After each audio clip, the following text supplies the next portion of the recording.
el día de hoy pues vamos a dar una clase magistral para que ustedes pues tengan la idea de las hipótesis y del marco conceptual. Entonces voy a empezar a compartir mi pantalla, siempre suplicándoles que dejemos las preguntas, que las vayamos anotando y que las dejemos al final de la clase. Y también, por favor, que ustedes vayan anotando para que tengamos más ideas de cómo ir haciendo nuestro plan de trabajo. Algunos pues ya lo tienen bastante adelantado, pero otros todavía están muy atrás. Entonces tratemos de empezar a leer, sobre todo porque ahorita que veamos el tema de las hipótesis nos vamos a dar cuenta de la necesidad que existe de poder leer nuestra bibliografía para poder empezar a formular nuestras hipótesis. La primera es elaborando el plan de investigación, que ya saben ustedes que la estructura que tiene el plan de investigación según la unidad de tesis y que se encuentra en el instructivo, ¿verdad? En el normativo, se inicia con una portada, pues a ustedes ya se les mandó el modelo de la portada, algunos otros pues ya lo tienen realizado, ¿verdad? Y ahora si ustedes se dan cuenta aquí en el punto 2, en el índice, dice último a realizar. ¿Por qué el índice es el último a realizar? Porque nosotros empezamos investigando, vamos a ver más adelante, tal vez la próxima clase presencial, los objetivos de la investigación.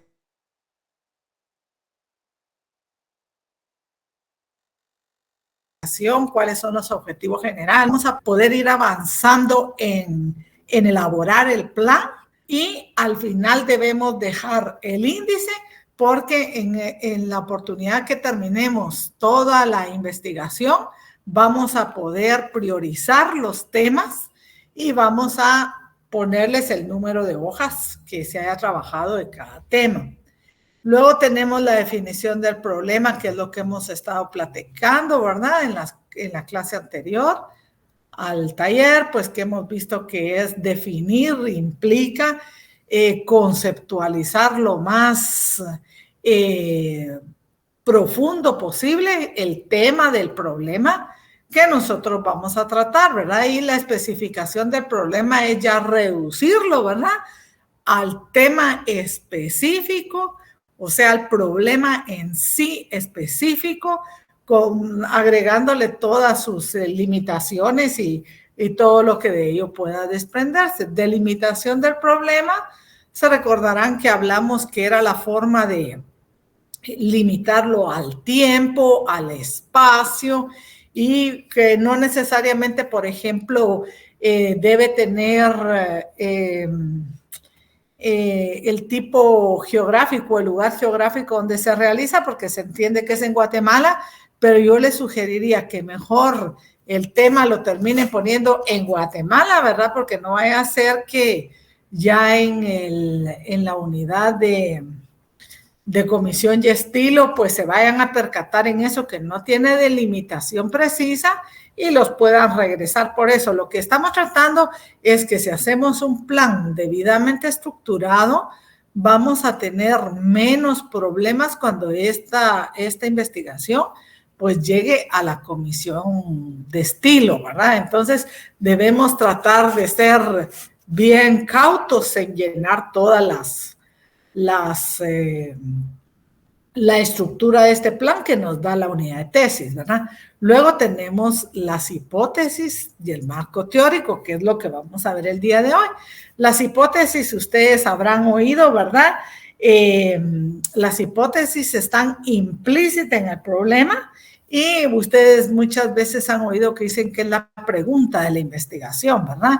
Y vamos a ver más adelante ¿por qué se dice que es la pregunta de la investigación? Muchas personas presentan sus proyectos de investigación, sus planes de investigación, sus hipótesis y resulta que con la investigación y toda el cotejo, incluso que hacen pruebas, resulta que las hipótesis no se llegan a confirmar o no se llegan a tener una respuesta afirmativa de parte del investigador, ¿verdad? Pero ello no quiere decir que el trabajo no sea un trabajo científico, porque se llenaron todas las fases del trabajo. Lo que no se logró fue demostrar la hipótesis, ¿verdad? O contestar la hipótesis, pero eso no hace que el trabajo no valga la pena o que el asesor, ¿verdad?, les vaya a decir el día de mañana, mire, este trabajo X y Y razón no está bien porque no se comprobó la hipótesis, ¿verdad? Ustedes tienen que defender, pues, que si bien es cierto que no se comprobó la hipótesis, su trabajo es un trabajo de investigación y que, por lo tanto, debe ser declarado válido, ¿verdad? Cuando hablamos del marco teórico, ya como les dije, lo vamos a ver más despacito, se refiere a toda la teoría que existe respecto del tema que nosotros vamos a tratar, ya sea... es aquí donde podemos enlazar todos los documentos que hemos estado platicando, la Constitución, los tratados internacionales en materia de derechos humanos, por ejemplo, con los temas que yo pude observar, todos los compañeros que van a trabajar la tesis en el área penal tienen que hacer consultas. Y se recuerdan que les dije que les iba averiguar, y es del Instituto Comparado en Ciencias Penales de Guatemala. Ellos tienen amplia investigación sobre temas de materia penal. Ellos tienen amplias investigaciones, cantidad de investigaciones de temas como prisión preventiva. Ellos trabajan mucho el tema de prisión preventiva.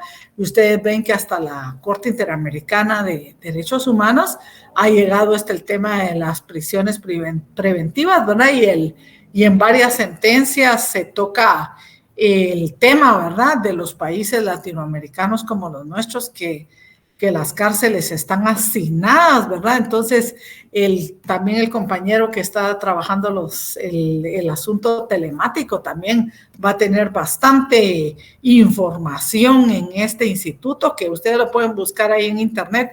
Yo sé que está en la zona 1, pero no recuerdo la dirección. Ustedes pueden poner el buscador, ¿verdad?, y poner la dirección ellos también tienen en línea toda la bibliografía que a ustedes que de hecho les va a servir, ¿verdad? Y como les digo, ellos no solo tienen temas penales, han abarcado otro tipo de problemática social en temas de investigación, y ellos contratan investigadores específicos para los temas que van a realizar, ¿verdad? Igual la Fundación Mirna Mac, yo les platiqué el último día de clase que también tiene una biblioteca bastante amplia, incluso hay libros que ellos regalan, ¿verdad? Y hay libros que están en línea y otros pues que los venden, ¿verdad? Pero es bueno que ustedes vayan empezando a buscar todo esto, porque para el planteamiento de nuestras hipótesis vamos a necesitar haber leído la bibliografía que estamos poniendo en nuestras citas bibliográficas, ¿verdad? Y les digo, toda la normativa en derecho internacional, ¿verdad?, de los derechos humanos, también nos va a funcionar. Aquí en lo de la hipótesis hay algunas investigaciones que solo tienen una hipótesis, otras que tienen bastantes hipótesis, ¿verdad?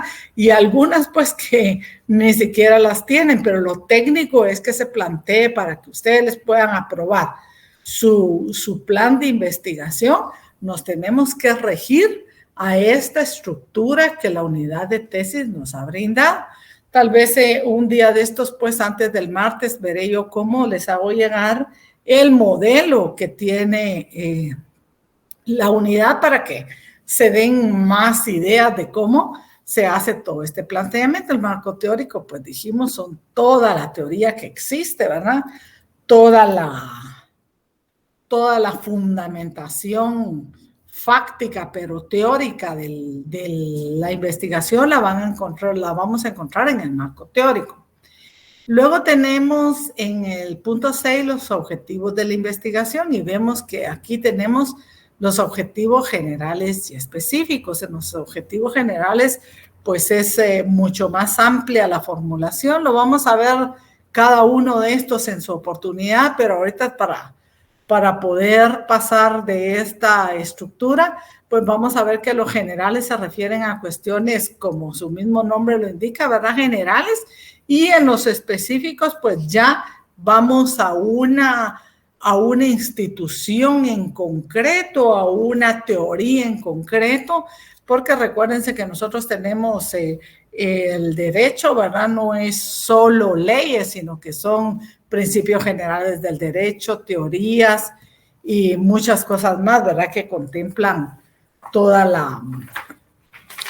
el andamiaje jurídico que nosotros llamamos occidental, porque el derecho indígena, el derecho maya, ¿verdad?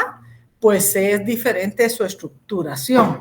Ahora yo no sé si ustedes han oído hablar de la taxonomía de Bloom, que también esto se les va a subir, tal vez no esta semana, sino la siguiente, que habla de la clasificación de los objetivos de forma jerárquica.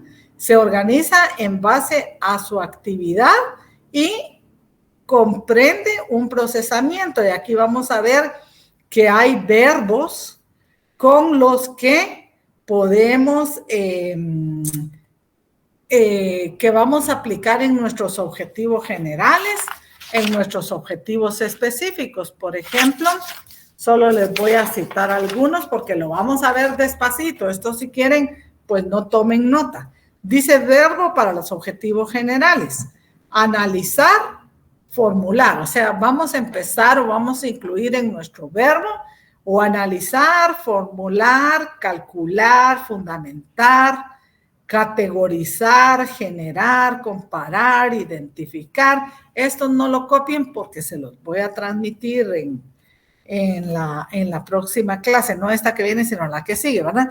Y vemos que hay otros verbos para los objetivos específicos en los cuales se pueden nombrar advertir, enunciar, analizar, enumerar, basar, especificar, calcular, estimar, calificar, examinar. O sea, tiene una jerarquización de los verbos para incluir en nuestros objetivos generales y en nuestros objetivos específicos. Luego vemos la justificación de la investigación, que es más o menos lo que hemos venido trabajando, ¿verdad? Que es está íntimamente ligado a la definición del problema, ¿verdad? Y la justificación de la investigación, ¿por qué es que yo me planteé ese tema? ¿Qué problema encuentro yo en la teoría para poder trabajar un tema como el que yo voy a trabajar, ¿verdad? O como nos contó el compañero el día de ayer, él en base a su experiencia personal pudo llegar a plantear una investigación, plantea él una investigación, ¿verdad? Por su misma mala experiencia que tuvo de invasión o vulneración a su derecho a la intimidad, ¿verdad? Pero vimos que esto pues ya va más allá porque ya hay actitudes que constituyen, ¿verdad?, hechos delictivos, conductas penadas por la ley, ¿verdad? Sin embargo, en el caso de él, pues él va a proponer la creación de un tipo penal que incluya los elementos que él observó en su mala experiencia, ¿verdad? Luego tenemos el bosquejo preliminar de temas. Si ustedes entran a la página y buscan el normativo, se van a dar cuenta que la unidad exige al menos 4 capítulos, ¿verdad?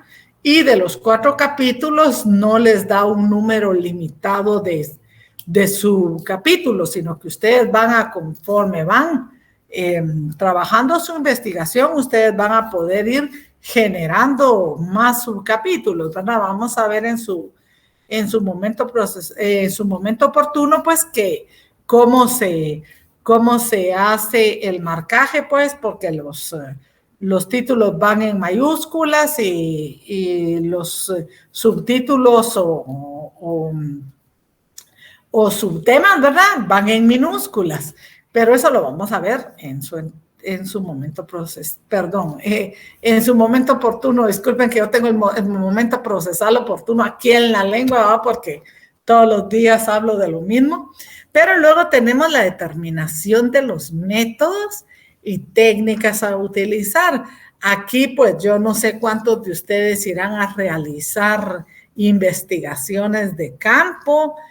Los que puedan, pues, enhorabuena, ¿verdad? Porque las investigaciones de campo, pues, llevan a una conclusión de una mejor investigación. Sin embargo, nosotros pues somos trabajadores primero que nada, ¿verdad? Y después estudiantes.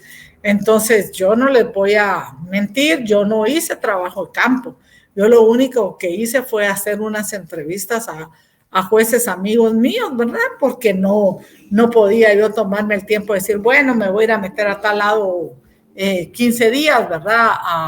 A obtener resultados a través de encuestas o qué sé yo, ¿verdad? Sin embargo, los que tengan la oportunidad, pues enhorabuena. Ahora tenemos la gran ventaja de que tenemos estadísticas en línea, tenemos, por ejemplo, en el tema que yo les puse de la abolición del trabajo infantil, ¿verdad? Este Instituto de Derechos del Niño, pues tiene un gran bagaje de investigaciones y de estadísticas de cómo estamos en los países de América, incluso algunos países de África, ¿verdad? Que tienen ellos estadísticas del trabajo infantil. O sea, tenemos pues tenemos la facilidad de poder acceder a esas estadísticas siempre y cuando citemos la fuente de la estadística, ¿verdad? ¿Dónde la obtuvimos? Porque recuérdense que hay órganos e instituciones pues que son específicas para trabajos estadísticos, ¿verdad? Como es el INE en Guatemala. Sin embargo, la ONU, los institutos de derechos humanos, todos han realizado muchas investigaciones y muy buenas investigaciones que arrojan datos estadísticos fiables.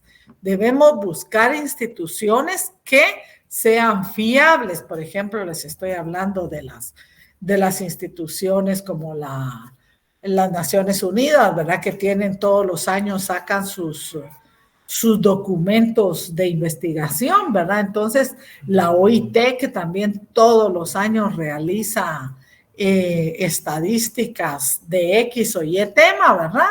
La comisión de expertos de la OIT, que también proporciona bastantes elementos que, si bien es cierto, no están en un tratado, son pautas que debemos nosotros, todos los que estamos inmiscuidos en el tema justicia, ¿verdad? Como son los abogados, los fiscales, los defensores públicos, los jueces, todos los que conformamos el sector justicia, debemos tomar en cuenta al momento de realizar una investigación. Luego tenemos el cronograma, ¿verdad? Que el cronograma algunos compañeros pues ya lo tienen.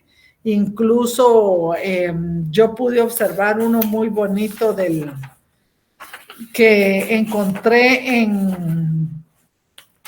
en las maestrías de la Universidad de San Carlos, que también está muy parecido a los que tienen ustedes, y solo que dice en el primer mes trabajo de campo, ¿verdad? Porque en las maestrías se supone que sí es obligatorio realizar un trabajo de campo, ¿verdad? Entonces, el primer mes teníamos el trabajo de campo, luego, inició pues en enero, ¿verdad? Y luego en febrero, todo el mes de febrero, capítulo 1, todo el mes de marzo el capítulo 2, todo el mes de abril el capítulo 3, y luego el mes de mayo el capítulo 4, luego el mes de junio la revisión final, el mes de julio la impresión, y el mes de agosto la entrega de tesis, ¿verdad? Entonces, estos cronogramas, pues, si gustan ustedes, pues se les facilita también que yo miro que no está nada complicado, porque a mí cuando me dieron el cronograma que yo tenía que llenar, uno que no trabaja con números y todo eso, se me volvió bien cuesta arriba.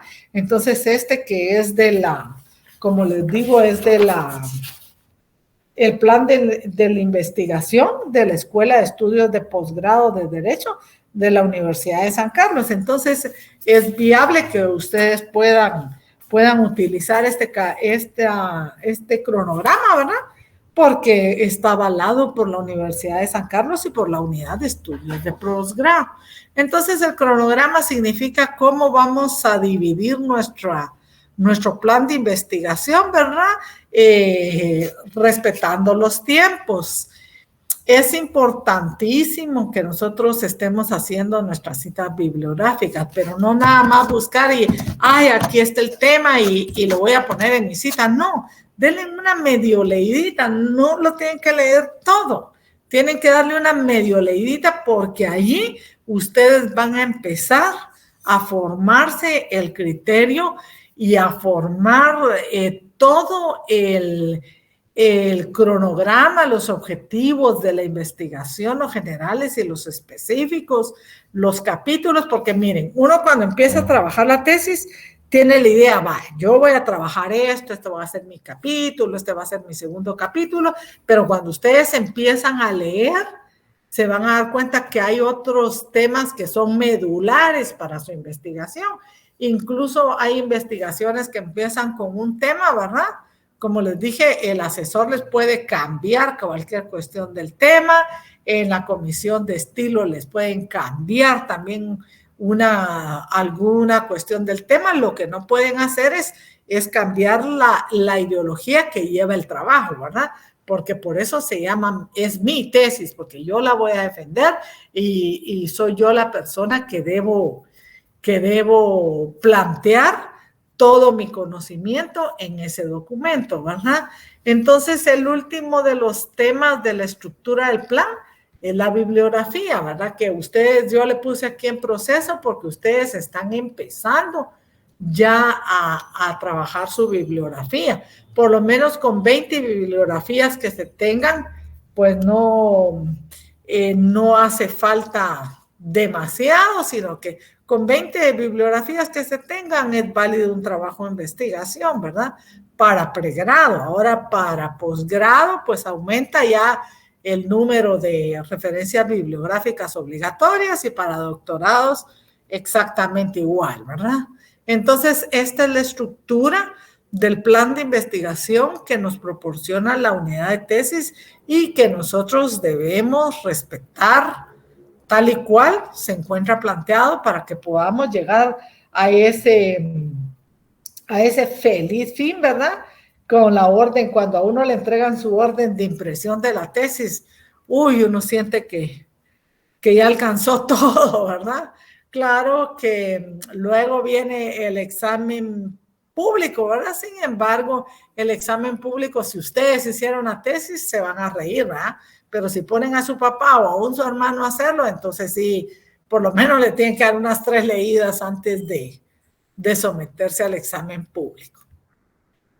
Bueno, con la próxima presentación, con la próxima pantalla, dice operacionalización del problema. ¿Qué es la operacionalización del problema? Es la problematización de la unidad de análisis. Qué complicado es este palabrerío, ¿verdad? Es decir, es el proceso de convertir el título de la tesis en una pregunta en el cual debe encontrarse la unidad de análisis. Se trata de describir interrogativamente la causa o fundamento del problema que se pretende resolver. Es decir, aquella definición del problema, ¿se recuerdan que tratamos la semana pasada? Ahora vamos a operacionalizarlo haciéndolo en una pregunta, transcribiéndolo a una pregunta. Permítanme. Aquí tengo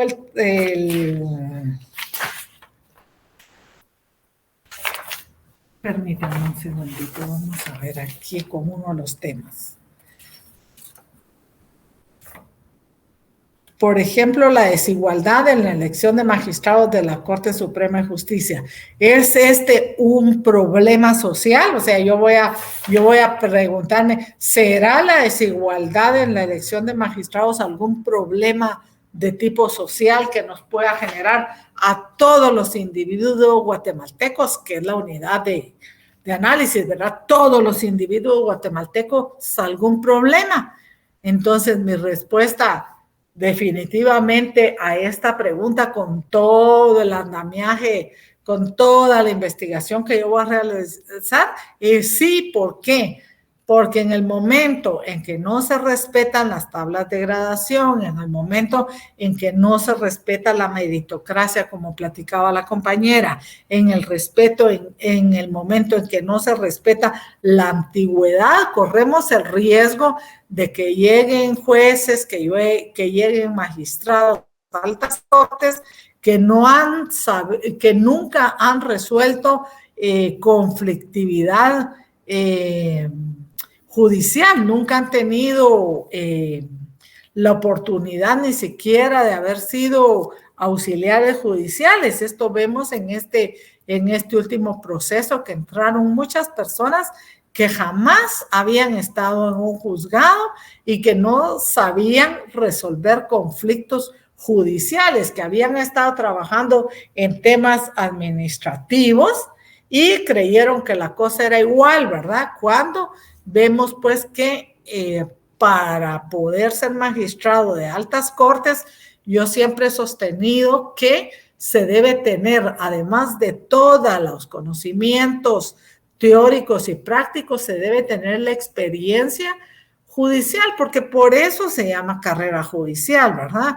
Que yo lamentablemente, pues aquí en Guatemala empieza la carrera judicial de juez de paz, pero la carrera judicial debería de empezar desde auxiliar judicial, como es en otros países. Por ejemplo, en Argentina, ustedes son auxiliares judiciales, empiezan desde comisario, que es la plaza más baja, no baja pues, sino que la pirámide jerárquica es el primer nivel, ¿verdad? Y empezamos ascendiendo a notificadores, a oficiales, posteriormente a secretarios. Cuando ya nos graduamos, pues podemos aspirar a jueces de paz.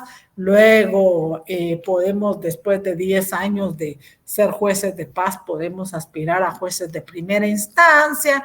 Después de 10 años de ser jueces de primera instancia, o 15 si ustedes quieren, pues podríamos ascender a magistrado de sala y así sucesivamente, ¿verdad? Sin embargo, en Argentina, les digo, es así. Ustedes son auxiliares judiciales y al graduarse automáticamente se van a examinar a la escuela judicial de allá, ¿verdad? Reciben su curso, se examinan y ustedes ya quedan elegibles para la oportunidad que se venga, ¿verdad? Y ahí, pues, como en otros países del mundo, estos cargos son vitalicios, ¿verdad? Conforme se van retirando las personas o fallecen algunos, van subiendo los demás, iguales en España, ¿verdad? Entonces, en el tema por ejemplo, el tema de la compañera, pues tenemos que hay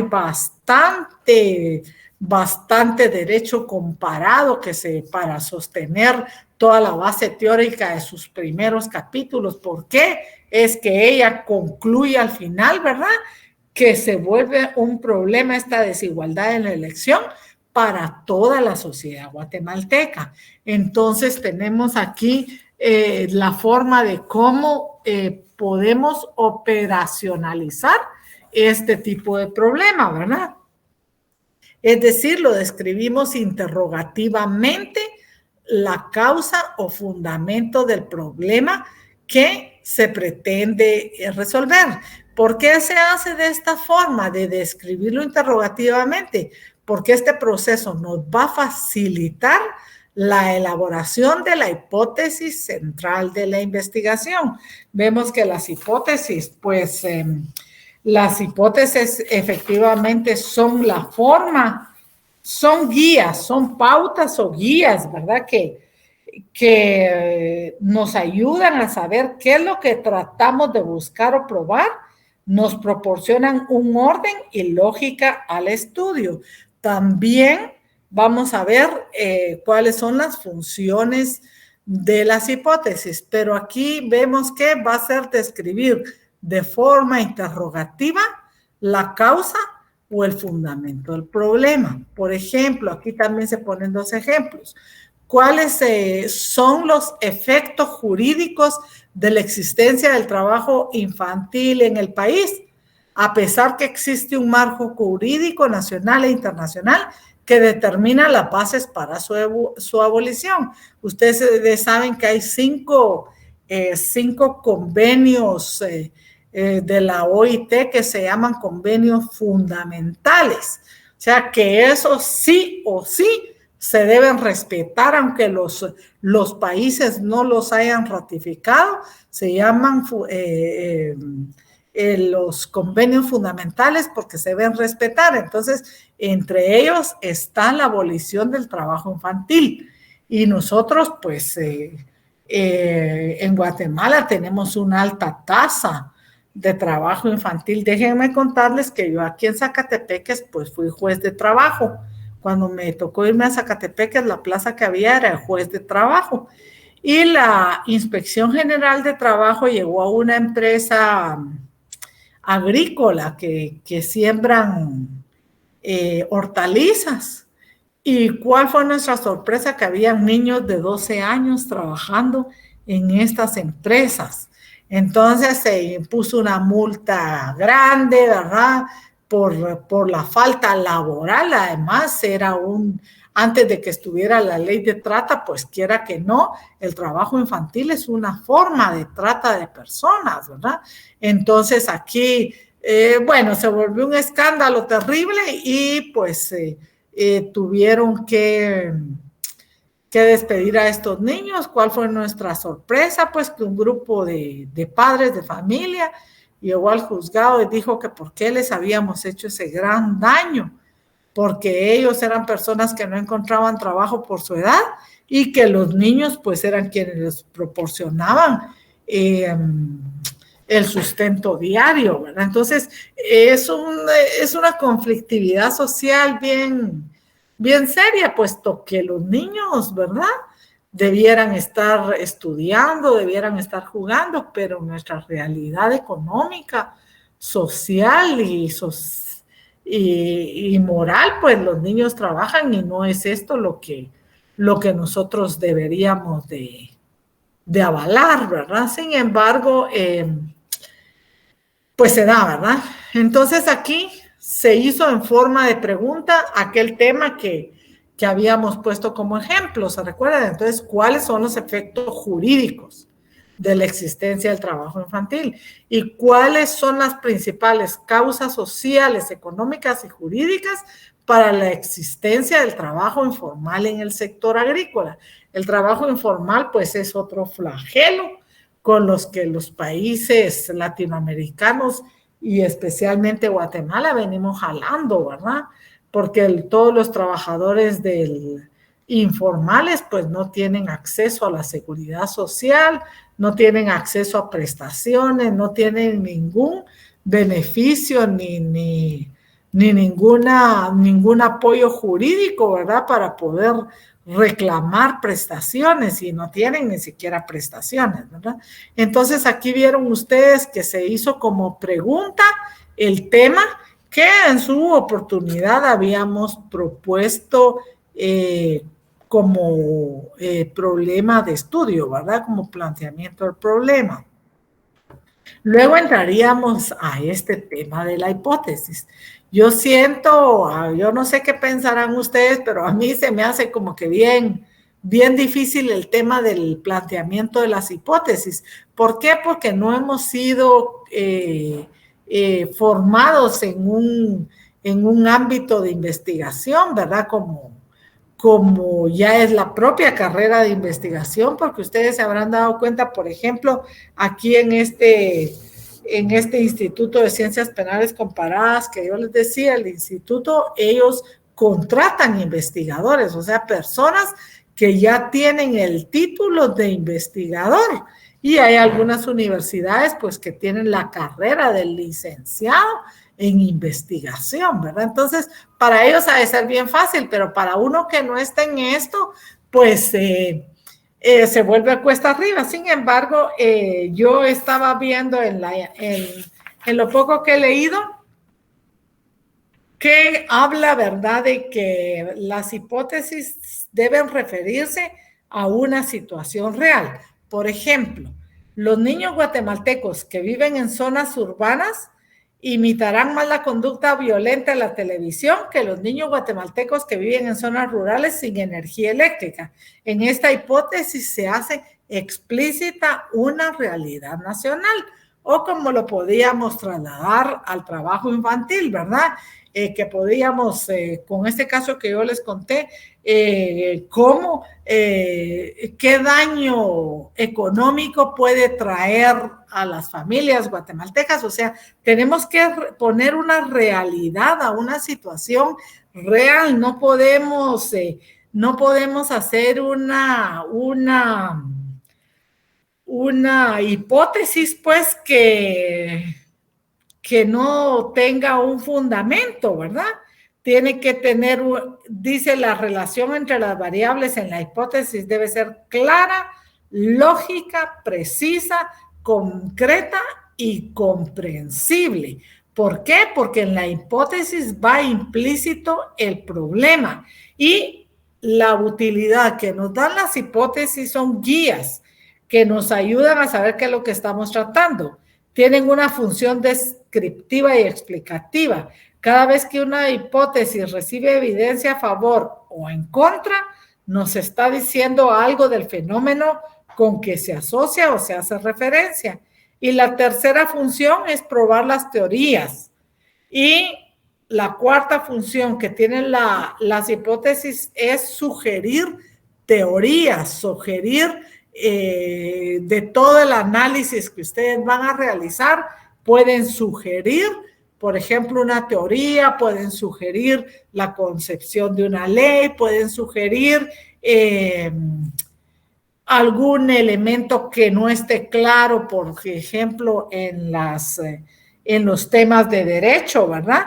Entonces vemos que una hipótesis es la respuesta tentativa a la pregunta. ¿Y por qué decimos tentativa? Porque puede ser que sea positiva o que sea negativa, que de todo lo que nosotros investiguemos, veamos que la respuesta a la hipótesis que nosotros nos planteamos no siempre va a ser positiva, pues puede que en determinado momento resulte negativa, ¿verdad? Entonces, es la respuesta tentativa a la pregunta o interrogante elaborada en la operacionalización del problema.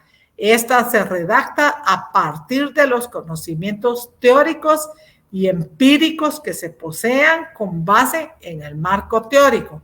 Por eso vamos a ver bien despacito. En esta clase vamos a ver una parte del marco teórico, pero la próxima clase, no en el taller, vamos a profundizar más en el marco teórico para que tengamos nosotros muchísimos más elementos teóricos y empíricos para la formulación de nuestra hipótesis. Dice, se le considera una respuesta tentativa ya que la misma se somete a prueba. O sea, nuestra hipótesis nosotros la vamos a someter a prueba a partir de los fundamentos doctrinarios, legales, jurisprudenciales, directamente con la unidad de análisis. En el resultado puede que se confirme la respuesta y por lo tanto ya deja de ser tentativa y sería válida, o se puede rechazar lo planteado como respuesta, o también permite que se pueda modificar en el transcurso de la investigación, ¿verdad? Entonces vemos que no es aceptable formular una hipótesis de manera superficial, o formular una hipótesis sin haber revisado cuidadosamente la literatura. Pues si no revisamos cuidadosamente nuestra literatura, esto nos va a conducir a errores como los siguientes: postular algo que ya está demasiado comprobado o que ha sido rechazado contundentemente. Y aquí el doctor Sampieri pues pone un ejemplo burdo y dice: los seres humanos, o sea, una hipótesis que no es aceptable, por ejemplo, algo que no es lógico: los seres humanos pueden volar por sí mismos únicamente con sus cuerpos. O sea, no podemos plantear una hipótesis que no es lógica, porque sabemos que no podemos volar, pues, ¿verdad? Ni siquiera poniéndonos un par de alas, ni se ha inventado algún aparato con el que podamos volar, ¿verdad? Excepto los aviones y qué sé yo, qué otras cosas, ¿verdad? Pero, o sea, esta hipótesis no es aceptable. ¿Por qué? Porque no resulta lógica, ¿verdad? Entonces, no pueden las hipótesis contener aspectos ni subjetivos ni morales que son imposibles de medir. O sea, para que nuestra hipótesis sea válida, tiene que tener un elemento de medición o de comprobación, aunque no se confirme la respuesta. Pero nosotros debimos saberlas, la tenemos que someter a que se confirme o a que no se confirme. O sea, tiene que haber un modelo de medición, una forma de cómo yo voy a poder determinar que la hipótesis o es válida o no es válida, pero eso lo vamos a hacer con todo el andamiaje de nuestra investigación, ¿verdad? La hipótesis también se le define como la solución probable a la cuestión planteada, ¿verdad? Nosotros en la vida diaria utilizamos diariamente las hipótesis, pero no nos damos cuenta porque, por ejemplo, dice, tenemos un hecho y llegamos al descubrimiento de este hecho. Por ejemplo, salgo yo temprano y digo: ay, va a haber un tráfico terrible y mejor tomo otra ruta, pero puede ser que ese día no haya tráfico, ¿verdad? Entonces yo me planteé una hipótesis, la que voy a tener que determinar en el proceso del camino a mi trabajo, ¿verdad? O puedo decir: ay, no, hoy voy a salir a las 8 de la mañana porque hoy martes no hay tráfico y voy a llegar en 20 minutos a la Antigua.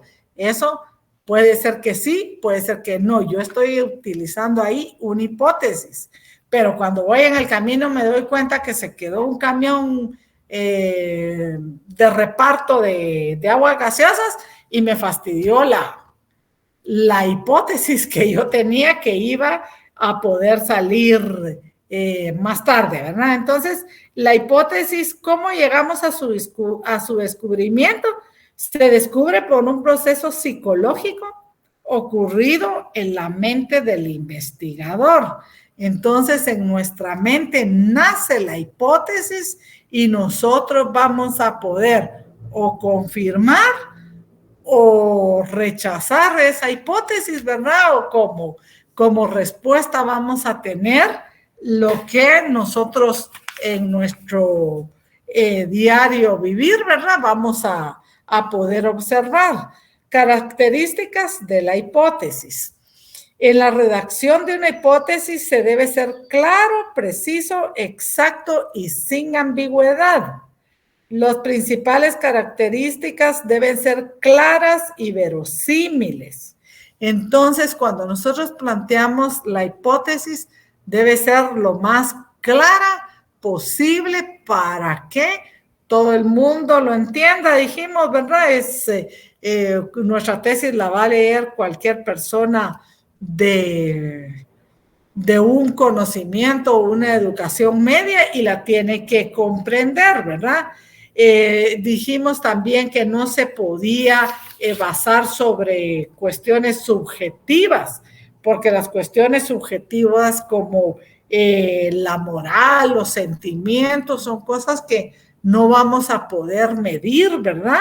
Y que no vamos a poder evaluar. Entonces estaríamos frente a una hipótesis que no es afirmativa, pues no es ni afirmativa ni negativa, sino que también hay hipótesis que son nulas, establecen en estos trabajos de investigación, ¿verdad? Que no son válidas, porque se están basando en cuestiones que se plantean que no pueden ser evaluables y que tampoco pueden ser medibles.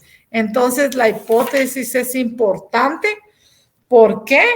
Porque esta hipótesis, esta pregunta, este cuestionamiento es el que nos va a guiar todo el trabajo y que, como ya les dije, pues el hecho de que no se pruebe la hipótesis no quiere decir que el trabajo de investigación no sirva, ¿verdad? Sino que lo único que nos pasa es que se haya probado la hipótesis, ¿verdad? La hipótesis se puede confirmar, se puede rechazar o se puede modificar. En cualquiera de estos tres casos, la tesis va a ser un documento científico porque ha llevado a cabo el proceso de confrontación entre la realidad jurídica y la experiencia práctica. En este tema de la realidad jurídica y la experiencia práctica es que nosotros exigimos, cuando ustedes plantearon su tema, ¿se recuerda? Que tuviera una aplicación jurídica, o sea, en qué va a beneficiar a la sociedad el tema que ustedes están planteando. Entonces, vemos que casi todos los temas que ustedes ya tienen aprobados llevan una carga hacia la sociedad, o sea, puede mejorar el sistema jurídico, por ejemplo, con la creación de un delito que no está en el Código Penal tipificado, puede ser a través de una ley especial, ¿verdad? Que se pueda crear una figura delictiva que proteja a cierto grupo de población, como por ejemplo, ahora que todo ha sido tecnificado, ¿verdad? Que estamos recibiendo clases virtuales, no como lo hacíamos hace 3 años, ¿verdad? Que podíamos recibir clases presenciales. Entonces vemos que todo esto pues ha generado algún tipo de conflictividad social que no se tenía prevista y que por lo tanto no está regulada, ¿verdad? Entonces se hace necesario poder de alguna forma, ¿verdad?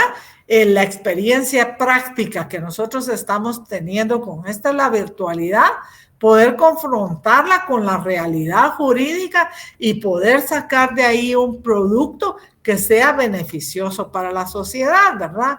Entonces vemos que los temas que se les están aprobando a ustedes, pues efectivamente tienen que tener algún aporte a la sociedad guatemalteca a través de nosotros los abogados, ¿verdad? O la carrera de abogado, desde el tema jurídico, ¿verdad?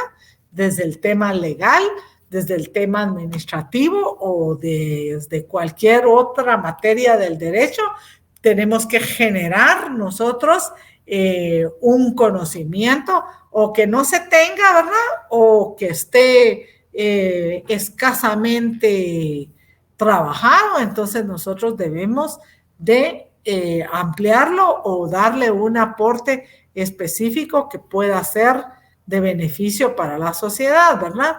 Entonces, si esta va a ser modificada, deberán todas ser sometidas al proceso de comprobación y su asesor, pues, incluso les va a poder modificar la hipótesis. Hay trabajos que solo tienen una hipótesis, les dije ya, ¿verdad? Hay otros que tienen más, pero cuando ustedes ya se sienten a trabajar y empiecen a leer y a transcribir sus citas al trabajo, entonces se van a poder dar cuenta que pueden salir más hipótesis. Ahorita que solo lo está trabajando uno, tiene que revisar su bibliografía para poder hacer el planteamiento de la hipótesis o hipótesis que se necesiten, ¿verdad? La hipótesis, dice acá, se redacta en una relación jurídica de causa-efecto, en donde la primera explica la existencia de la segunda, lo cual significa que si no ocurre aquella, tampoco sucede esta. Es lo que estamos platicando con los temas, ¿verdad? De las cuestiones virtuales, ¿verdad? Que nosotros, pues, vamos a tratar de redactarla en una relación jurídica, como por ejemplo la existencia de una conducta negativa, de una conducta típica antijurídica y culpable, ¿verdad? Que no está redactada en una ley y que pues tiene un efecto grave para la sociedad guatemalteca, ¿verdad? Y también podemos ver que la hipótesis, para que la hipótesis deba ser considerada científica, debe poseer las siguientes condiciones: no estar en contradicción con la ciencia. ¿A qué se refiere esto de no estar en contradicción con la ciencia? Déjenme contarles un caso que tuvimos nosotros, bueno, yo personalmente, siendo analista de temas de tesis, una compañera de ustedes presentó un tema que definitivamente contradecía la ciencia jurídica. Y ella se refería al tema, no me recuerdo exactamente cuál era, pero ella hablaba y siendo ella mujer, ella hablaba, decía, no que las leyes protegen a las mujeres y desprotegen a los hombres, y tocaba una temática que estaba en total contradicción con la ciencia. ¿Por qué? Porque ella no había leído los tratados en materia de derechos humanos, ella no había leído teorías sobre los derechos de las mujeres, ¿verdad? Que ustedes saben que en los derechos de las mujeres pues incluyen acciones positivas. ¿Por qué se llaman acciones positivas? Porque hipótesis sobre las demás acciones. ¿Por qué? Porque hemos estado a través de todos los siglos las mujeres en situaciones de desigualdad, ¿verdad? Entonces, yo no aprobé este tema precisamente porque le dije, mire, usted tiene que leer la convención, la CEDAW, usted tiene que leer el Pacto Belén do Pará, usted tiene que leer las sentencias tales y tales de la Corte Interamericana de Derechos Humanos. ¿Por qué? Porque el tema específico estaba en contradicción con la ciencia. Entonces es como que ustedes me vinieran ahorita a plantear un tema, no ustedes, pues un compañero de ustedes, ¿verdad? Que me dijera, por ejemplo, debe ser permitida la pedofilia en Guatemala. A uno se le para el pelo de solo oír el tema, pues. Sin embargo, vemos que en otros países, como esos países, se está legislando de esa forma, pero para nosotros es terrible una cuestión así porque los derechos de la niñez están debidamente protegidos, por tanto por la Convención Americana de Derechos Humanos como por la Ley de Protección Integral de la Niñez y de la Adolescencia en Guatemala, pues que sigue las líneas de la Convención Americana. Entonces, al yo aprobar una cuestión así, el tema y por supuesto las hipótesis van a estar en total contradicción con lo que la ciencia jurídica dice, con lo que las leyes o tratados dicen, ¿verdad? Entonces dice, debe fundamentarse en conocimientos ciertos y verídicos, como por ejemplo el caso que les puse, ¿verdad? Que el hombre puede volar por sí solo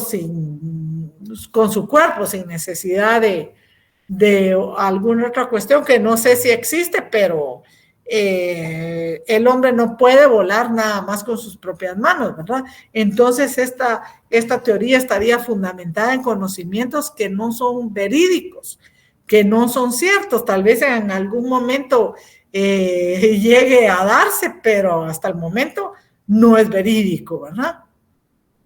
En la tercera característica dice, debe ser suficiente para explicar los hechos que abarcará. O sea, debe tener elementos suficientes para poder explicar de una forma clara los hechos que abarcará toda la investigación, porque recuérdense que dijimos que la hipótesis es una guía, nos va a guiar, él nos va a ayudar en lo que tratamos de buscar o probar,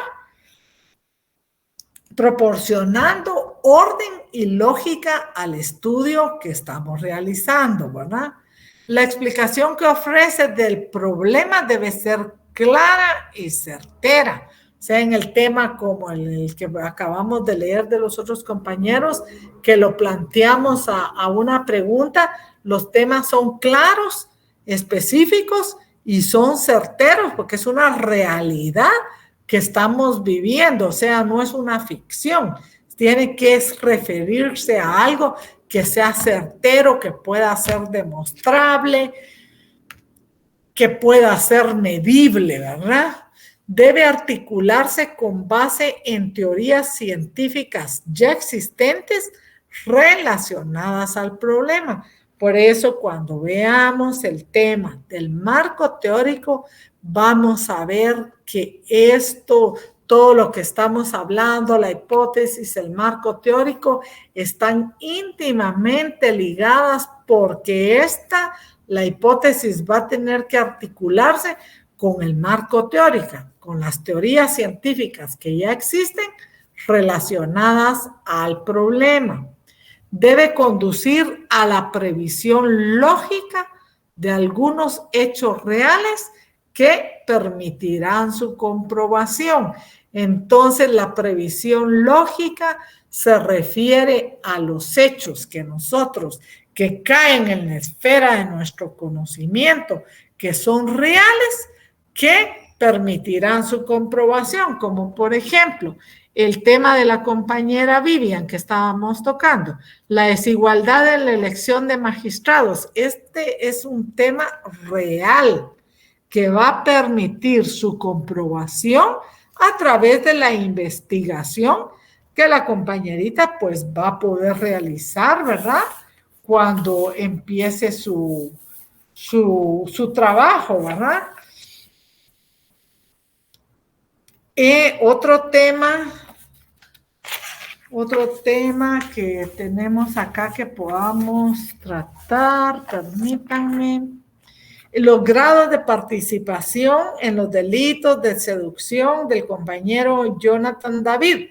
Entonces vemos que este tema también es un hecho real que se está dando, ¿verdad? En los delitos de seducción de niñas o adolescentes en el uso de las tecnologías. O sea, vemos pues que los niños ahora, los jóvenes, los niños, niñas, adolescentes, tienen acceso a toda la información y a todas las tecnologías a través de una tablet, de un teléfono, ¿verdad? Y vemos pues que se está cometiendo como hechos reales delitos que afectan a nuestra niñez. Entonces, esa hipótesis que él va a plantear va a tener que conducir a la previsión lógica de esos hechos reales, que todas y todas sabemos pues que se están dando en la realidad y que él tendrá que empezar a explicar el avance de la tecnología, ¿verdad? Cómo el avance de la tecnología nos ha llevado a estas situaciones que se vuelven caóticas, puesto que no están reguladas, no hay cómo controlarlas, ¿verdad? Son hechos pues que salen del ámbito de protección y que no podemos dejar a este grupo de población totalmente desprotegida, ¿verdad? Deben haber sistemas de protección, no solo leyes, porque miren, nosotros los abogados todo lo queremos resolver con la creación de leyes. Entonces, no con eso vamos a resolver todos los problemas sociales que tenemos, ¿verdad? La educación es uno de los principales de las principales herramientas para poder nosotros resolver nuestros problemas si nosotros a nuestros niños los agarráramos y desde pequeñitos, ¿verdad? Porque ahora yo me he dado cuenta que muchas personas que tienen niños pequeños, el niño va a jalarle la blusa, mamá, mamá, entonces la señora lo que hace es que le da el teléfono, el niño se pone a jugar y ella ya, como quien dice, se zafó del problema, ¿verdad? Pero no está viendo la previsión, no está preveyendo el hecho real que le va a traer a largo plazo eso, ¿verdad? Entonces, no hay controles, o sea, si nosotros educáramos a nuestra niñez, definitivamente tendríamos un mejor futuro si los educáramos en cuanto a sus derechos, ¿verdad? Y en cuanto a a la obligación de denuncia o a la conducta de denuncia que debiéramos tener, ¿verdad? Sin embargo, pues no está incluido en el pensum de las escuelas tal tema, ¿verdad? Pero vamos a ver que debe conducir a la previsión lógica de hechos reales, ¿verdad? Y aquí se cita un ejemplo. Los efectos jurídicos que ocasionan la violación a los derechos de los niños, niñas y adolescentes que son sometidos a trabajo infantil por sus familias, contraviniendo lo establecido por tratados internacionales en la materia, así como la regulación específica del Código de Trabajo, que vulnera los derechos de esta población, ya que es sometida a este tipo de trabajo, a pesar de que existen normas jurídicas que lo prohíben. El trabajo infantil vulnera además el derecho a la educación de la niñez y la adolescencia. Este es un tema de una hipótesis que se refiere a hechos reales, ¿verdad? Que está previendo de qué forma se están vulnerando los derechos de este tipo de población, ¿verdad? De este grupo de población, y que además vulnera el derecho a la educación de la niñez y de la adolescencia, y no solo esos derechos, ¿verdad? Aquí podríamos agregar otra hipótesis, ¿verdad? Cómo se vulneran los derechos de la niñez al juego, porque en otros países como en España ya hay una ley que establece el derecho que tienen los niños de poder jugar, ¿verdad? Y allá es obligatorio que el Estado construya parques donde los niños puedan divertirse, puedan tener acceso al juego, ¿verdad? Y esto pues también vulnera su desarrollo social, porque un niño trabajador es un niño que no va a tener más contacto que los que tiene en su trabajo, entre comillas, ¿verdad? Nosotros en la facultad, hace muchos años, tal vez hace unos 10 años, en el curso de Derechos Humanos, se mandaron a hacer unas pancartas donde se tomó fotos a niños que estaban trabajando dentro del campus universitario. Y hay una foto que a mí me golpeó mucho de un niño que está dormido sobre el canasto de dulces.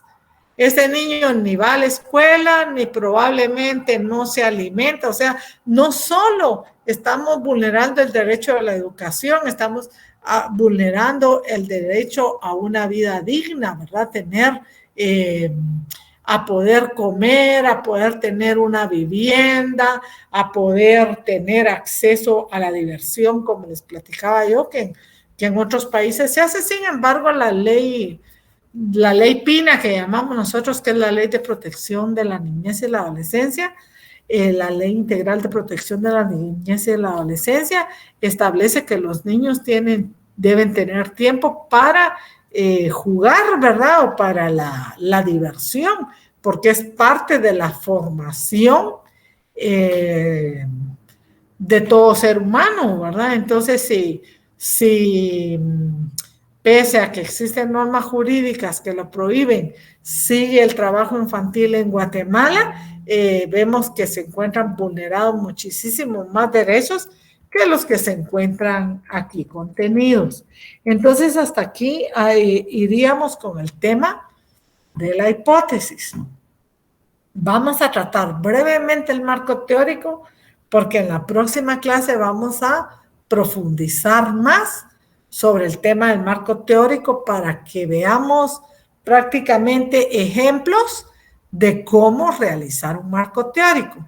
Entonces, el marco teórico es el sistema de conocimientos teóricos que orientan y establecen los criterios fundamentales de desarrollar la investigación. Es la teoría que sustenta la investigación, aporta elementos para fundamentar la operacionalización del problema y la hipótesis y requiere que esté relacionado con un conocimiento, con un sistema de conocimientos teóricos preexistentes. Ahorita les voy a dar un ejemplo, ahorita solo vamos a leer la plantilla porque muchas veces con ejemplos pues entendemos un poquito más. Debe incluir los conceptos, categorías, doctrinas, principios y leyes relacionadas al problema, así como la reflexión de la persona que investiga con los autores. Escuchen, aquí van ya el tema de los autores teóricos o doctrinarios de la ciencia jurídica específica sobre el contenido, características y elementos que configuren jurídicamente la unidad de análisis. Entonces, cuando hablamos de marco teórico, de conocimientos teóricos, nos vamos a referir a todo lo que está escrito respecto de ese tema. Vamos a ver adelante ahorita cómo, pero lo vamos a ver a profundidad en la próxima clase, ¿verdad? Pero yo solo que quiero que tengan la idea, porque el marco teórico va a ser, como dice aquí, la que sustenta la investigación. Toda nuestra investigación tiene que estar fundamentada, sustentada. Hagamos de caso que el marco teórico son las columnas de una casa. Entonces, es lo que nos va a sostener toda la investigación. Por eso es importantísimo el tema de que ustedes empiecen a leer, porque a partir de ahí van a poder ustedes hacer un marco teórico que sostenga o sustente toda la investigación que ustedes van a realizar. Por ejemplo, en el tema del trabajo infantil, ¿cuál va a ser mi marco teórico? Va a ser la Convención Americana sobre los Derechos del Niño, va a ser la Convención sobre Derechos del Niño de la ONU, va a ser las resoluciones que ha emitido el Comité de Derechos del Niño y las recomendaciones, va a ser el derecho del trabajo, va a ser los convenios de OIT en materia de derechos de la niñez, va a ser la ley de protección integral de la niñez y de la adolescencia. Hay muchos autores guatemaltecos muy buenos como el doctor Marvin Rabanales, que es un experto en temas de la niñez.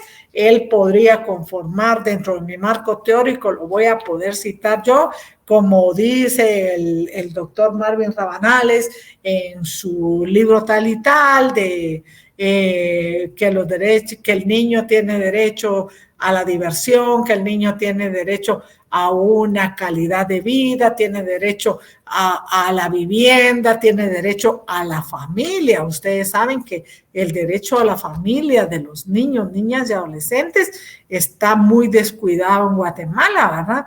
Entonces, cuando se da un caso de medidas de protección, cuando un niño es abandonado o es vulnerado en sus derechos, ¿verdad?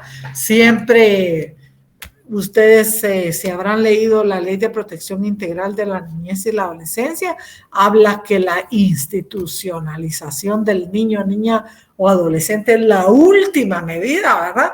Porque tenemos que buscar si el niño está siendo violentado en el seno de su casa materna, paterna, ¿verdad? Tenemos que buscar familia ampliada, entonces se vuelve todo todo un andamiaje judicial, ¿verdad? En el que interviene no solo el organismo judicial, sino además la Procuraduría de los Derechos Humanos, la Procuraduría General de la Nación. Pero vemos pues que aquí el marco teórico yo lo voy a empezar.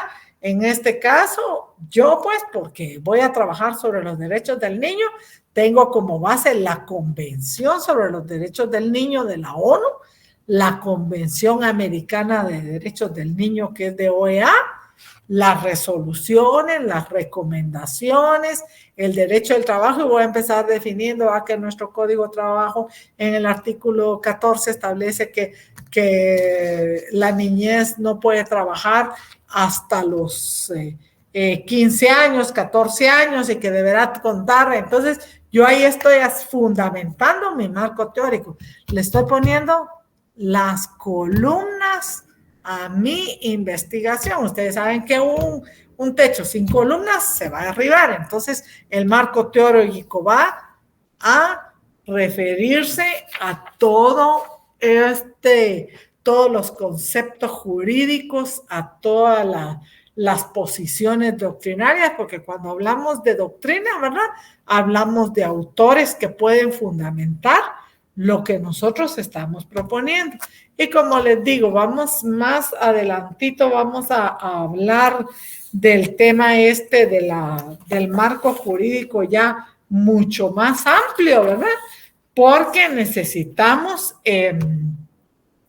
conocer las etapas, y dentro de las etapas del marco teórico tenemos punto 1, la primera etapa, revisión analítica y selectiva en relación con la más importante y reciente literatura, consultando a varios especialistas en el tema, formulando lluvia de ideas o palabras claves o términos de búsqueda, de los cuales podemos consultar libros, artículos, revistas científicas, seleccionando los que nos sean de utilidad y desechando los que no sirvan, y la experiencia de personas que conozcan del tema, que es lo que hemos estado hablando en todas estas clases, que debe ser el punto 1, ¿verdad?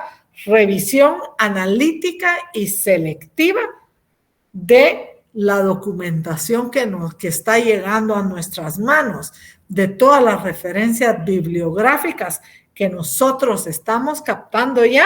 Voy a decir, bueno, esto me sirve y esto lo desecho porque esto no me sirve. Cuando ustedes se ponen en el buscador Google, ¿verdad?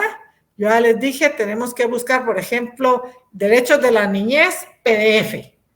Y me van a salir en ese buscador como primeros, o sea, en las primeras links, los trabajos más actualizados, los últimos. Y así, conforme yo voy bajando, me van a ir saliendo los más antiguos. Denle prioridad a los primeros, porque son los más actualizados. Entonces, nosotros vamos a tener estadísticas más recientes, vamos a tener teorías mucho más recientes y vamos a tener elementos doctrinarios mucho más recientes que si agarramos los últimos que encontramos en el buscador, ¿verdad?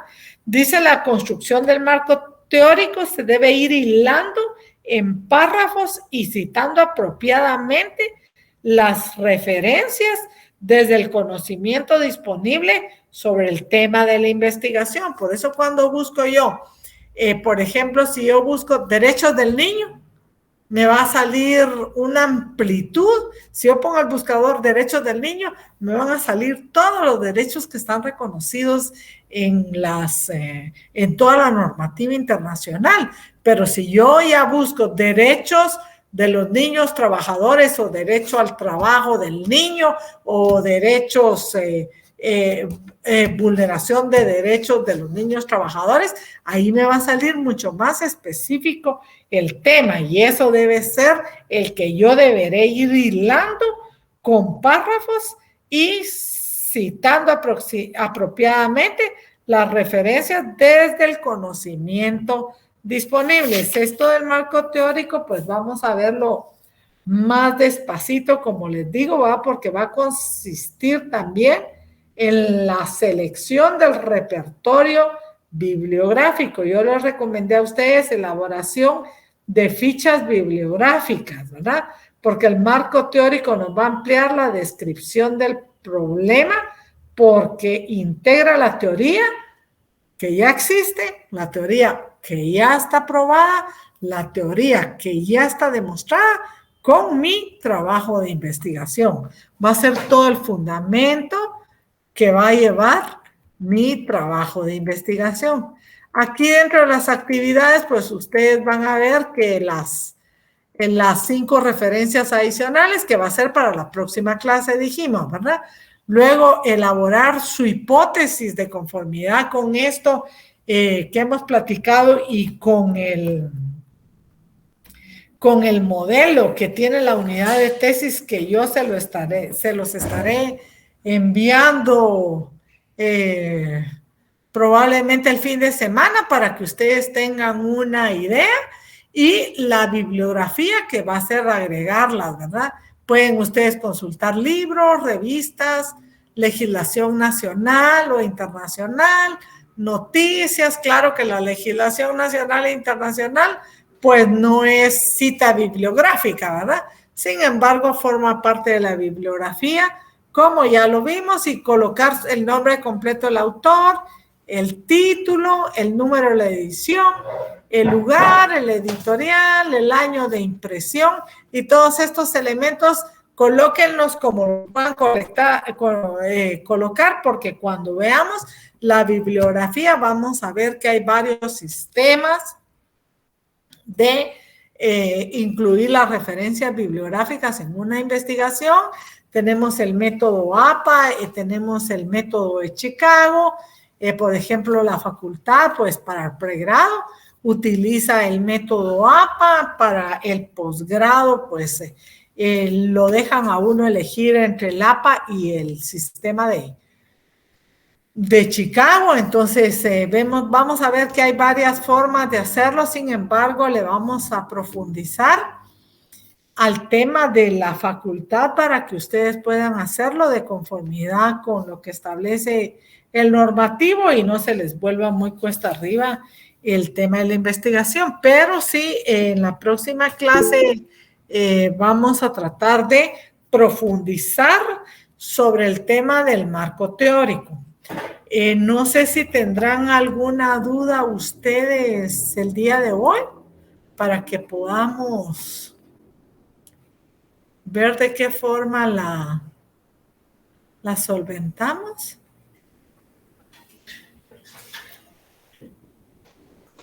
Buenas noches, licenciada. Todo muy claro, gracias. Sí, Vivian, muy bien. ¿Alguien más que tengan alguna duda? Si no tienen ustedes, yo les voy a preguntar entonces. ¿Quién me puede explicar qué entendió por marco teórico? Porque me interesa mucho ese tema. Que levante alguien su manita. ¿Qué entendió por la formulación del marco teórico? ¿Cómo más o menos en su tema lo puede ir integrando? Diego, cuéntenos. Buenas noches, licenciada y compañeros. Licenciada, yo lo que entendí referente al marco teórico, por así decirlo, no dándole tanto ruedo al asunto, es el esqueleto de una investigación. Entonces creo que es ordenar las ideas y ya al tenerlo todo junto, por ejemplo, usted nos hablaba de conocimientos, de principios, teorías, que nos puede ayudar al momento de ya podernos sentar y ya entablar la investigación en sí. No sé si estoy en lo correcto. Muy bien, Diego, sí, efectivamente, así es. Dijimos que eran las columnas vertebrales de nuestra investigación y se va a referir a todos los autores, ¿verdad? Vamos a citar todos los autores que ya han desarrollado de alguna forma o de otra el tema que nosotros pues vamos a trabajar. Y, por ejemplo, En el caso, bueno, no recuerdo ahorita todos los temas, pero sí hay varios temas en los que tenemos que incluir normativa internacional. ¿Alguien más que me explicara más o menos en el caso de su tema cómo empezaría con el marco teórico? Ahí se les puso un ejemplito, ¿verdad? Pero alguien que quisiera más o menos explicar cómo empezaría su marco teórico.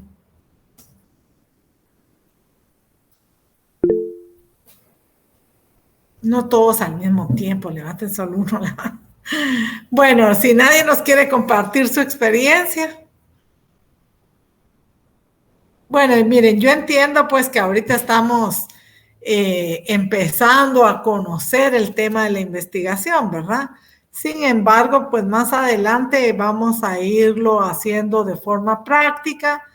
Yo voy a ir llevando un documento en los que vamos a ir trabajando. Yo les voy a decir, ustedes tienen que reforzar este tema o tienen que modificar el otro, ¿verdad? Entonces, lo vamos a ir haciendo así con tiempo. Yo les recomiendo, que es básico, ¿verdad? Y disculpen que yo sea repetitiva, pero en la recopilación del material, que ustedes vayan leyendo qué les sirve y qué definitivamente no les sirve para su investigación. En cuanto al marco teórico, pues como ustedes van a empezar definiendo toda la teoría, por ejemplo, en el compañero Jonathan, que hablaba de los grados de participación, hay varios autores nacionales, ¿verdad? Incluso está el abogado que fue rector, el licenciado, ay, no me recuerdo ahorita el nombre, que es abogado, él tiene un libro sobre autoría y participación criminal, ¿verdad? Entonces, puede tomarlo a él en consideración en el momento en que deba plantear su marco teórico como un doctrinario nacional.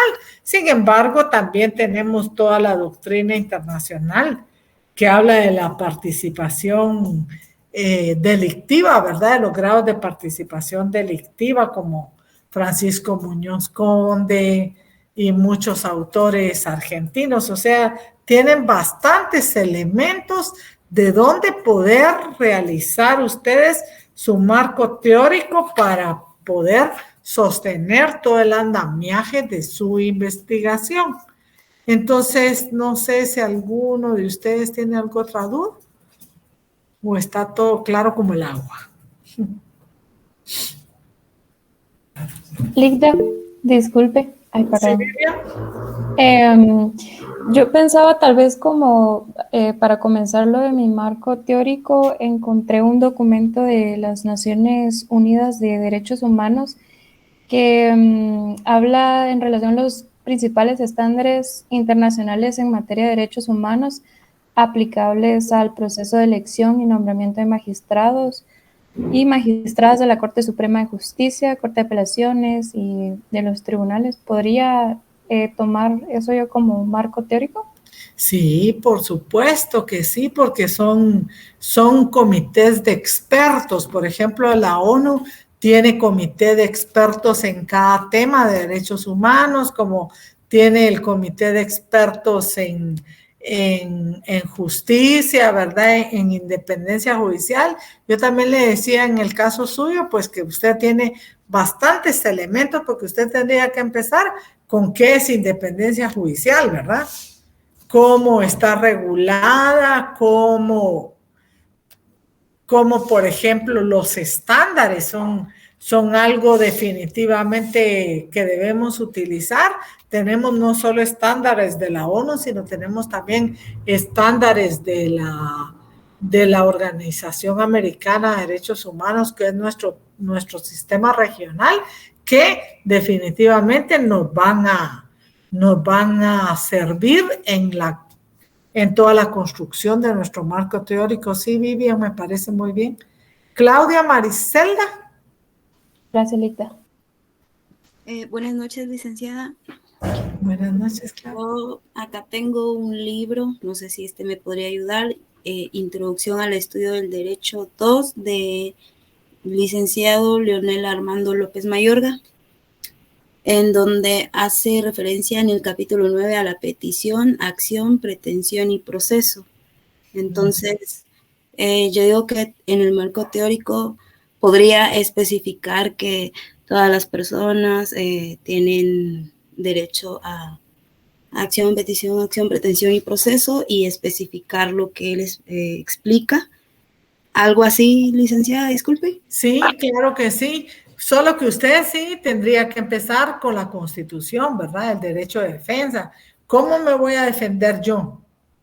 O sea, los elementos que constituyen el derecho de defensa también es básico, ¿verdad? O sea, miren, la construcción del marco teórico nos va a llevar fijo la Constitución Política de la República de Guatemala, que empecemos por ahí, ¿verdad?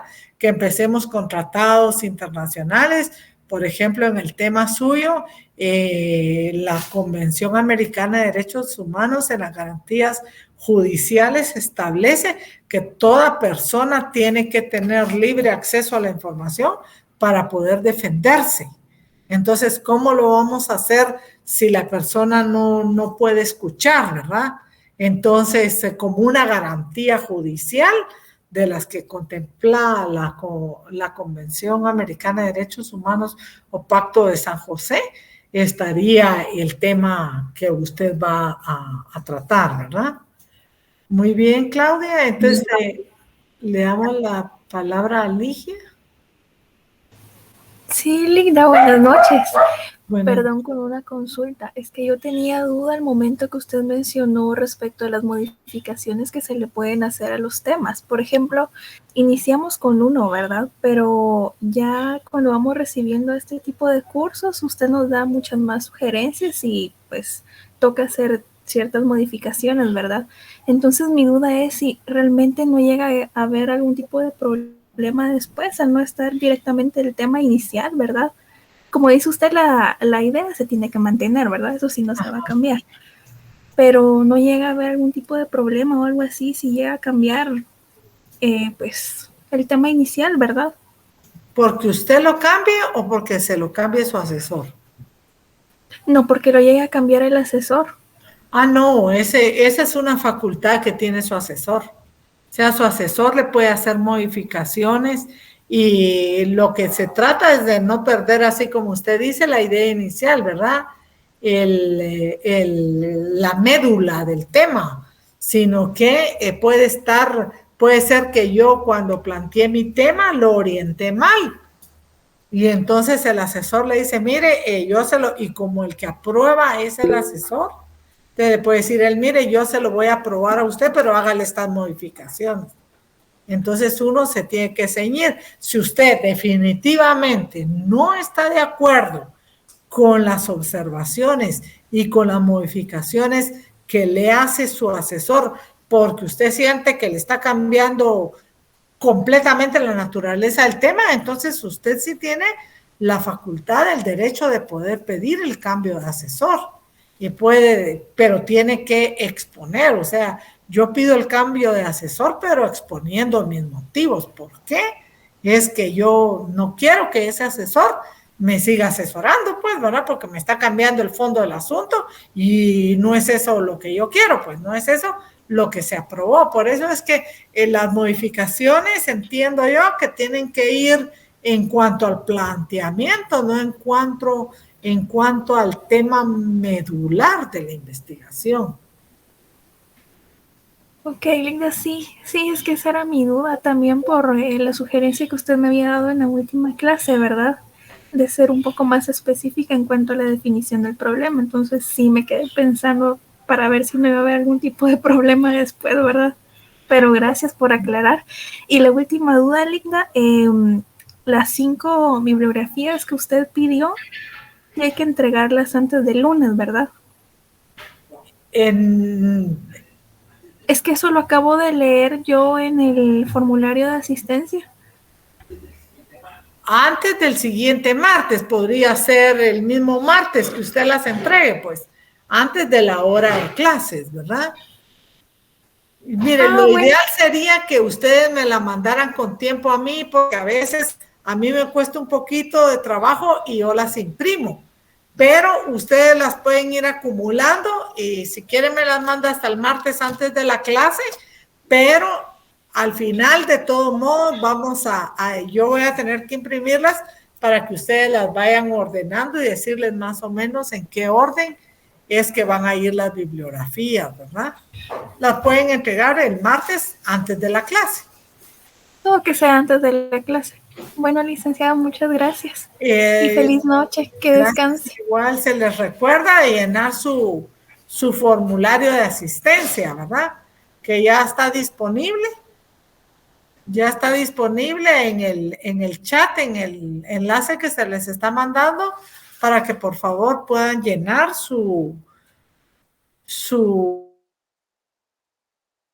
formulario. Si no hay ninguna otra duda, pues esperamos que todos llenen su formulario para poder cerrar la clase. ¿Estamos bien?